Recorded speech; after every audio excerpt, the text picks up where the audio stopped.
మార్చి 31లోగా Maoist పార్టీని పూర్తిగా నిర్మూలించడానికి సంబంధించి ఓవైపు కేంద్ర ప్రభుత్వ బలగాలు, సాయుధ బలగాలు, పారామిలిటరీ బలగాలు, సిఆర్పిఎఫ్ కావచ్చు, బిఎస్ఎఫ్ కావచ్చు, లేకపోతే ఇతరత్ర అనేక ఏవైతే డిఫెన్స్ బలగాలు ఉంటాయో ఇవన్నీ కూడా పెద్ద ఎత్తున ప్రయత్నాలు చేస్తున్నాయి, కూంబింగ్ చేస్తున్నాయి, దొరికిన వారిని దొరికినట్టు ఎన్కౌంటర్లు చేస్తున్నారు. ఎన్కౌంటర్లో మొన్న రీసెంట్గా కూడా 14 మంది బీజాపూర్ జిల్లాలో చనిపోయిన విషయాలు మనం చూసాం. కొంటా ఏరియా కమిటీ తుడిచిపెట్టుకుపోయింది. ఇంకా బీజాపూర్ జిల్లాలో అంటే ఛత్తీస్గఢ్లోని బీజాపూర్ జిల్లాలో మిగిలి ఉన్న ఏకైక ప్రాంతం అంటే మావోయిస్ట్ పార్టీకి పట్టున్న ప్రాంతంగా భావిస్తున్నది ఏమిటంటే సౌత్ బస్తర్. ఈ దక్షిణ బస్తర్లోనే అబూజ్మడ్ అనే ప్రాంతం ఉంది. సో అబూజ్మడ్ కనుక విముక్తి అయితే అంటే నక్సలైట్ల నుంచి, మావోయిస్టుల నుంచి విముక్తి అయితే ఇంకా మొత్తంగా ఛత్తీస్గఢ్ మావోయిస్టుల నుంచి విముక్తి అయినట్లే అన్నది పోలీస్ అధికారుల అంచనా.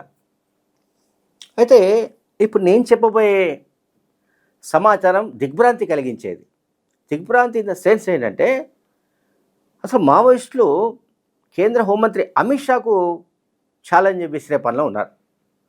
అంటే మీరు మార్చి 31 డెడ్లైన్ పెట్టారు, 31 లోపు మీరేం చేయలేరు, ఆ తర్వాత కూడా మేము ఉంటాము, మా పని మేము చేస్తాము అని చెప్పడానికి వాడు ప్రయత్నిస్తున్నట్టుగా కనబడుతోంది. రైట్ నౌ ఛత్తీస్గఢ్ నుంచి అట్లాగే ఒడిశా, మహారాష్ట్ర, జార్ఖండ్ ఈ ప్రాంతాల్లోని, ఈ రాష్ట్రాల్లోని అటవీ అంటే దట్టమైన అడవులు, కొండల్లో ఇంకా మిగిలి ఉన్న వాళ్ళ సంఖ్య మనకు తెలియదు, నంబర్ తెలియదు.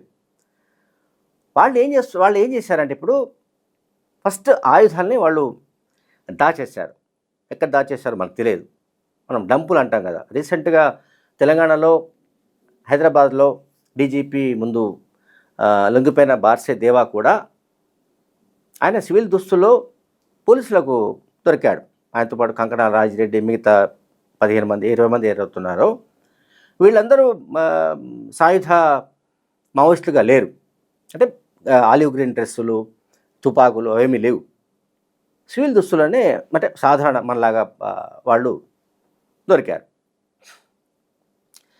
సో అంటే బార్సే దేవా కానీ, కంకణ రాజిరెడ్డి కానీ వీళ్ళందరూ ఎట్లాగైతే వచ్చారో ఇదే విధమైన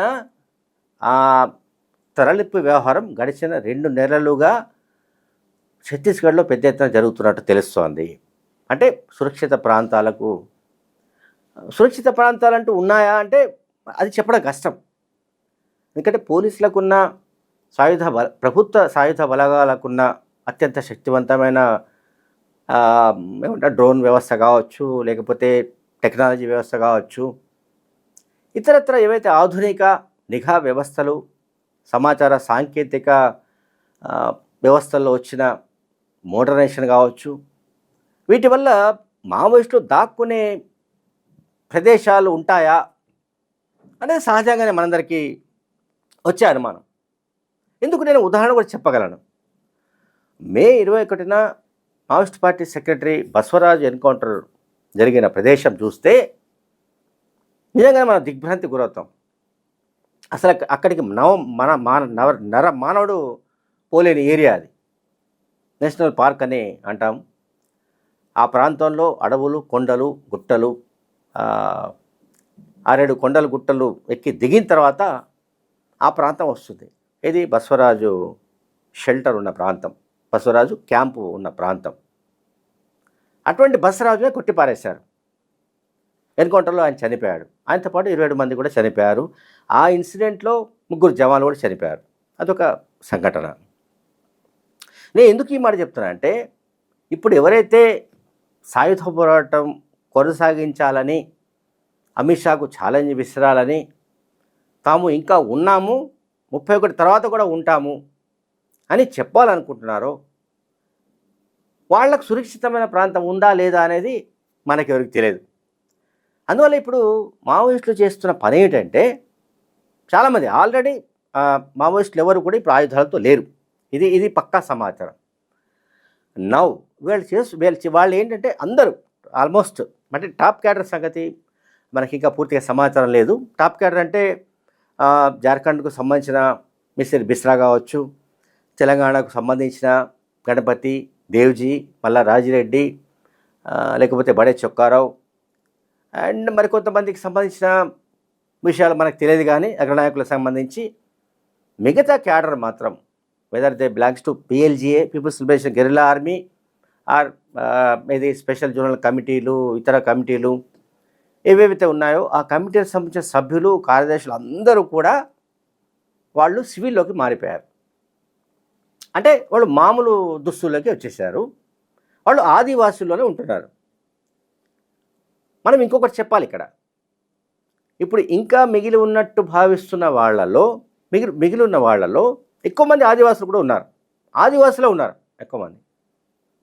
సో ఆదివాసులు తమ ఈ మిలిటరీ దుస్తులు పారేసి, అంటే ఒక దగ్గర ఉంచేసి, తుపాకులను ఇంకా ఇతర అమ్యునిషన్ ఎక్కడైనా ఉంచేసి వాళ్ళు ఆదివాసుల్లో కలిసిపోయారు.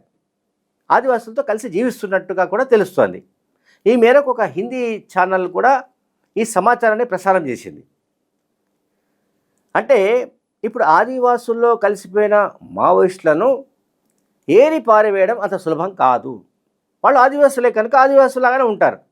ఇప్పుడు ఆదివాసులను మావోయిస్టులను విడగొట్టడం అనేది ఎలా, అంటే మావోయిస్టులను ఐడెంటిఫై చేయడం ఎలా అనేది ఇప్పుడు ఒక టాస్క్.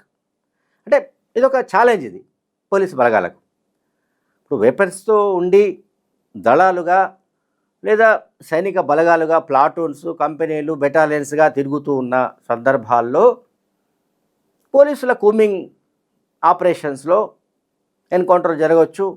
అటువైపు కూడా ప్రాణ నష్టం జరగవచ్చు, ఇటువైపు కూడా ఇప్పుడు బసవరాజ్ సంఘటనలో 3 జవాన్లు మరణించినట్టుగా కొన్ని సంఘటనల్లో ఇటువైపు కూడా, అంటే ప్రభుత్వ వైపు కూడా ప్రాణ నష్టం జరగవచ్చు. బట్ ఇక్కడ మనకు అందుతున్న ఇన్ఫర్మేషన్ ఇదంతా ఏంటంటే, ప్రజా మిలిషియా అని ఏదైతే ఒక స్టార్టింగ్ పాయింట్ అంటారు దాన్ని, అంటే బేస్ ఇది మావోయిస్ట్ పార్టీకి ముఖ్యమైన ప్రాథమికమైన ఒక సెక్షన్ ఏంటంటే అది పీపుల్స్ మిలిషియా, ప్రజా మిలిషియా అంటాం. ప్రజా మిలిషియాలో పనిచేసే సభ్యులు కూడా ఇంప్రూవైజ్డ్ ఎక్స్ప్లోజివ్ డివైస్ని పేల్చే రకమైన శిక్షణ తీసుకుని ఉన్నట్టుగా తెలుస్తోంది. మన ఐఈడి అంటాం, ఇంప్రూవైజ్డ్ ఎక్స్ప్లోజివ్ డివైస్. అంటే భారీ ఎత్తున ఈ ఐఈడి పెట్టి అంబుష్ చేయడం, ఇటువంటి వాటిల్లో కూడా ఆరితేరిన వాళ్ళు ఇప్పుడు ఆదివాసుల్లో కలిసిపోయారు. ఆదివాసుల్లో కలిసిపోయిన వాళ్ళు బెటాలియన్ల సభ్యులు, ప్లాటూన్ల సభ్యులు కూడా ఉన్నట్టు నేను చెప్తున్న ఆ హిందీ ఛానల్ వాళ్ళు ప్రసారం చేశారు. కనుక సివిల్ దుస్తుల్లో ప్రజల మధ్య, ఆదివాసుల మధ్య ఎవరైతే ఉన్నారో, తిరుగుతున్నారో వాళ్ళని కనిపెట్టడం ఎలా? అండ్ ఆయుధాలను ఎక్కడో వాళ్ళు దాచిపెట్టి, అంటే ఆయుధాలను వదిలిపెట్టి వేరే చోట ఎక్కడో దాచిపెట్టి ఆదివాసుల్లో కలిసిపోయిన కారణంగా తమను ఇప్పుడప్పుడే ఎవరు గుర్తుపట్టలేకపోవచ్చు అని వాళ్ళు అనుకుంటూ ఉండవచ్చు.